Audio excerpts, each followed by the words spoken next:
దీనిపైన బాగా చర్చ జరుగుతూ ఉంది.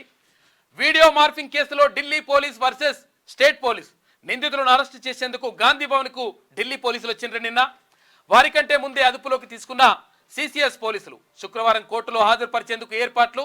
ఊహించని పరిణామాలతో కంగుతిన్న ఢిల్లీ పోలీసులు నిందితులను ఎలా అరెస్ట్ చేయాలని అనే దానిపైన మల్లగుల్లాలు పడతా ఉన్నారంట అక్కడ ఢిల్లీ పోలీసులు. మొత్తం మీద ఇక్కడ ఢిల్లీ పోలీసులకు తర్వాత ఇక్కడ తెలంగాణ పోలీసులకు మొత్తం మీద ఇప్పుడు ఎవరు అరెస్ట్ చేయాలి, తర్వాత ఇది ఏందనే దానిపైన కూడా చర్చ జరుగుతూ ఉందంటే ఆల్రెడీ తెలంగాణ పోలీసులు ఇక్కడ ఎవరైతే వీడియో మార్ఫింగ్ కేసుకు సంబంధించి నిందితులు ఎవరైతే ఎవరో వాళ్ళని ఇప్పటికే ముగ్గురిని అరెస్ట్ చేసిండ్రు.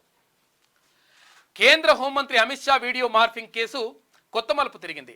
నిందితులను అరెస్టు చేసేందుకు ఢిల్లీ పోలీసులు గాంధీ భవన్కు చేరుకోగా వారిని అంతకు ముందే హైదరాబాద్ సిసిఎస్ పోలీసులు అదుపులోకి తీసుకోవడంతో కేసులో హైడ్రామా మొదలైంది.